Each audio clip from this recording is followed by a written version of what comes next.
Welcome to today's video. It's March 22nd, 2026, day 23 of Operation Epic Fury, and the B-52 Stratofortress just dropped payloads across Iran, and it's been doing it for the last few weeks that have turned Iran's ballistic missile facilities into smoking craters. Specifically, this one right here, the buff, the big, ugly, fat fellow. And that changed. The fellow is changed a little bit from what the actual nomenclature might be, but again, you guys love acronyms, so I gotta keep them coming. They launched likely from RAF Fairford in the UK, flew marathon missions over hostile territory, and slammed precision-guided munitions into the Kuh-E Barjamali ballistic missile assembly facility, among multiple other places. These B-52s were just seen yesterday taking off loaded with stealthy cruise missiles and JDAMs. So you see the cruise missiles on the outside, and you know that it's also packing some heat on the inside, proving that they can do both standoff bombing, so launching those cruise missiles, and stand-in bombing,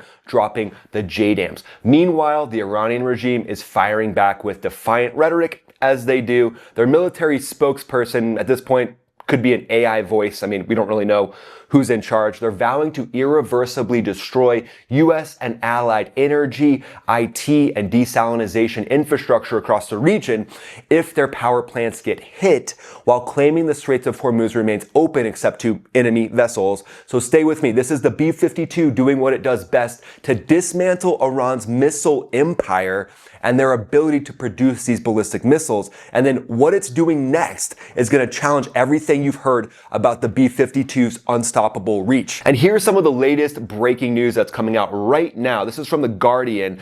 Nobody else is responsible. Trump to blame for Iran crisis, from ex-CIA chief Leon Panetta. So on this channel, we like to explore different points of view, but he called the president naive over the Strait of Hormuz closure, and he said that the president didn't really know what was going to happen, which is pretty silly because when it comes to operational plans, myself having worked on them for 10 years in classified vaults for the U.S. Air Force, that's basically the first thing that you brief. There's unclassified parts of that, but this isn't a Venezuela. So Leon Panetta is here basically saying, oh, we didn't get it done in 12 hours, so this is very naive.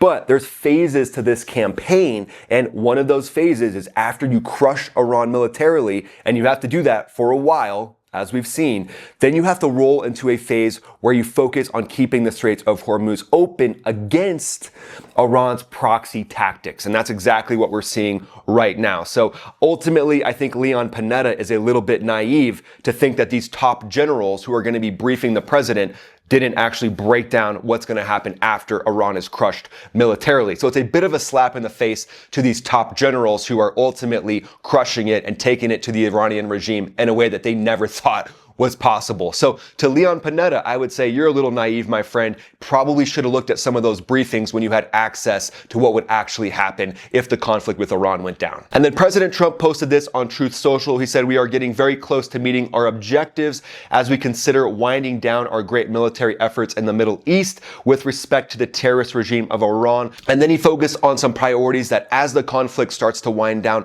what will still be important. And one of the main ones is getting partner nations like Gulf nations, getting Europe, anybody who's getting oil from the Straits of Hormuz, besides China, needs to come in and help and step up to actually keep the Straits of Hormuz away from the proxy threats of the Islamic Revolutionary Guard Corps and allow freedom of navigation through the straits. And then this is from the Aviationist. They said B-52s launched from RAF Fairford carrying new impressive cruise missile payload. So this is kind of what I was talking about before, showing that cruise missile payload. The B-52 is so versatile. I mean, you can load this thing down with that payload and then just let it go in and do work. Let it go to work. And then this was a joint statement on the Straits of Hormuz. So United Arab Emirates, United Kingdom, France, Germany, Italy, Netherlands, Japan, Canada, Republic of Korea, New Zealand, Denmark, Latvia, Slovenia, Estonia, Norway, Sweden, Finland, Chechnya, Romania, Bahrain, Lithuania, Australia on the Straits of Hormuz. They're all coming together, it looks like,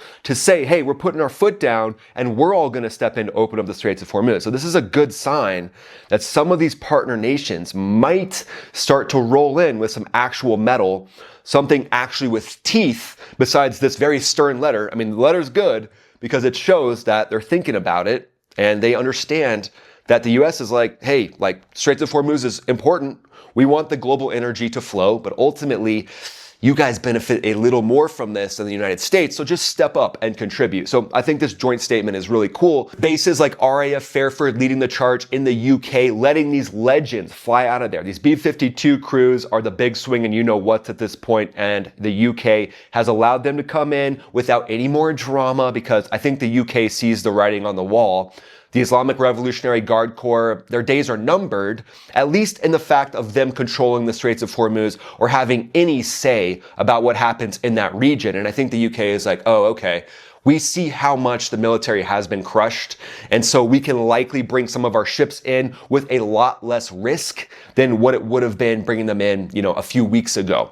But these B-52s are flying extended range sorties, and they're likely the ones responsible for hitting Kuh-E Barjamali facility hard in the hills near Tehran. That was hit on March 7th, but it looks like these strikes have continued since then, striking down multiple of these ballistic missile production facilities, also likely striking drone production facilities, and even near the Straits of Hormuz, striking those underwater unmanned vehicle facilities, prepping the battlefield for the Marine Expeditionary Unit. And there's nobody that can roll out the red carpet better than the B-52. Essentially, the B-52 is creating that red carpet for these Marines to come in as the VIPs to then do the smaller, more surgical things. So the B-52 is basically the big hammer. It's Thor's hammer coming down, crushing the areas around the Straits of Hormuz, and then you bring in the surgical scalpel, which is the MEU, plus all these potential partner nations that could chip in as well, and then you have a lasting structure and you have a lasting plan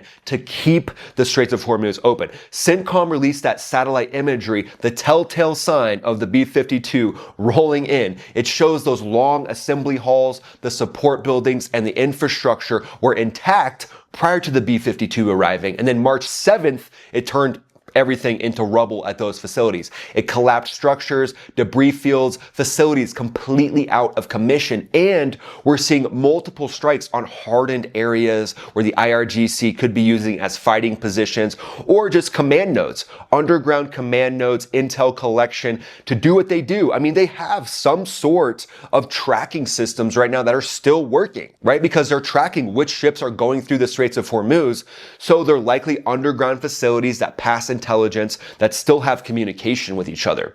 So the B-52 is likely one of the ones responsible for taking down those different command nodes that are communicating and telling the different IRGC factions which ship has connections to the United States. So you got to take care of that. And the B-52 is likely the one leading the charge on that right now. This isn't just damage to these facilities. These major production lines are being erased, starving the IRGC of fresh missiles during their sustained operations where they're bragging about how many missiles that are hitting Israel. They're bragging about all the different things they can do. But as you can see, their missiles were struck down trying to hit Diego Garcia. The endurance and the payload of the B-52, this allows it to do things that lighter jets can't really do when it comes to taking out these bigger facilities. I mean, the amount that the B-52 can carry is basically scary. So the B-52 can turn missile factories into history, but wait until you hear how badly Iran's rhetoric is crumbling under this pressure. Because Iran's regime built the Kuh-E Barjamali site specifically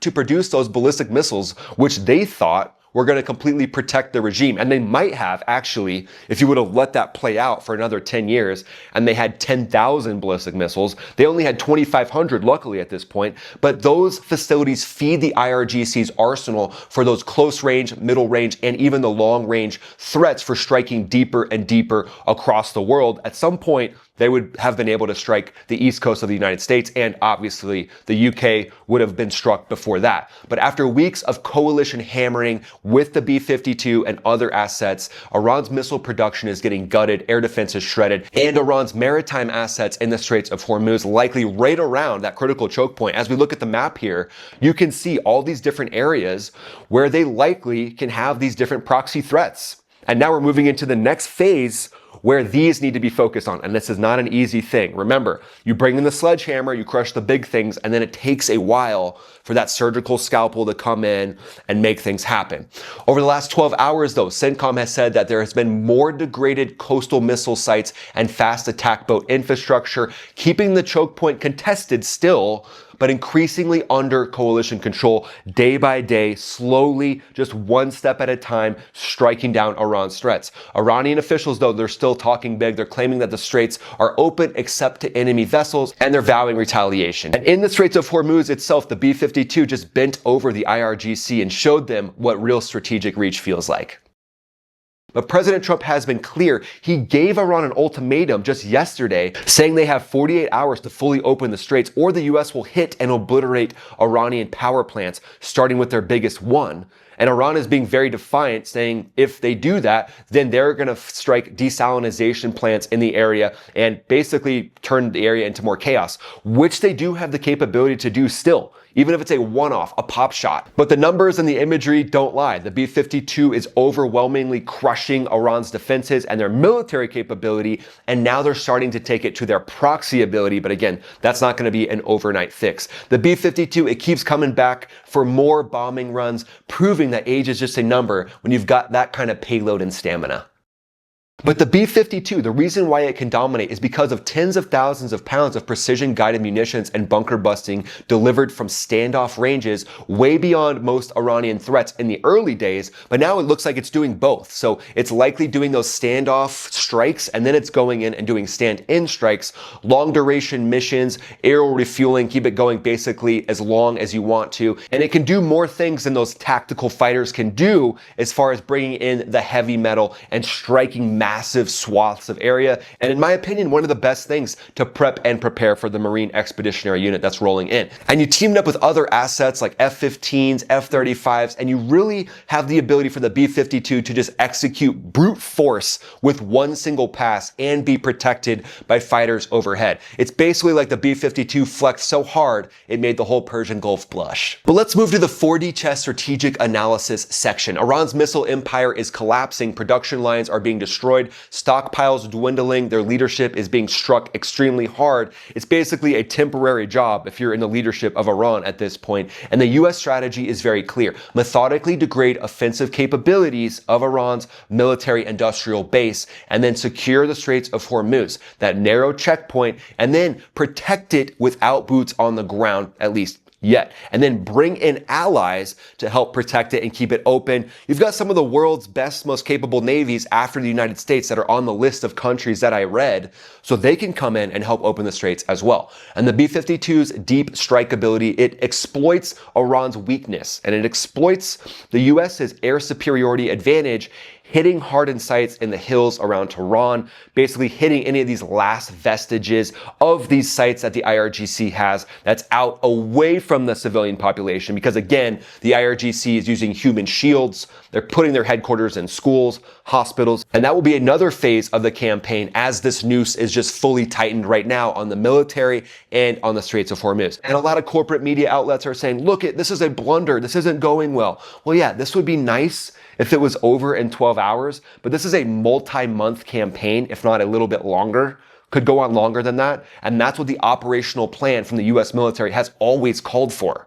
It's not like just because President Trump is there, he can snap his fingers and now make this a 5-day operation. The military objectives being met have to be done methodically, and there's no shortcuts, unfortunately. But I do understand the frustration. It would be nice if this was done in 12 hours. So picture this, Iran doubles down. They try to fully close the strait. At this point, B-52s go full persistent non-stop patrols, basically carpet bombing areas around the Straits of Hormuz. That means unleashing massive amounts of JDAMs and wiping out anything that could be connected to the defense industrial base that's threatening shipping. At that point, they'd be pounding any surface coastal areas and underground ballistic anti-ship missile sites. And then the team of Marines is arriving. The Marine Expeditionary Unit, about 2,500 Marines, potentially there to amphibiously, surgically strike anything else that's threatening the Straits of Hormuz. Now, would they be boots on the ground? Maybe, but they don't have to do that. They have amphibious capabilities where they could operate in the water the entire time, but they would be perfect for helping to secure checkpoints and neutralize those fast boats up close and personal. B-52s providing top cover, A-10s providing top cover, dropping precision loads on command nodes, while Apaches and even the MEU itself starts to surgically strike command nodes. Regime hardliners are likely going to fold more and more, but again, they're hardliners. So there's also going to be the hardliners that double double down and make this problem not an easy one. The wins are stacking up as far as degrading their ability to produce more drones and more missiles. What do you think happens next? Is the regime on the ropes, or do they actually follow through on their ability to strike desalination plants and other infrastructure in the Gulf? What do you think happens in the next 48 hours? Let me know in the comments below. Do we see even bigger B-52 runs? Go ahead and follow me on X, follow me on Instagram. I'm posting there pretty much every day. And then join the Max Ready Room by clicking the link in the description. I do priority replies to members during live streams, which are happening pretty much every day at this point. And then watch this next video that pops up right here. This is Ryan, also known as Max Afterburner, signing off.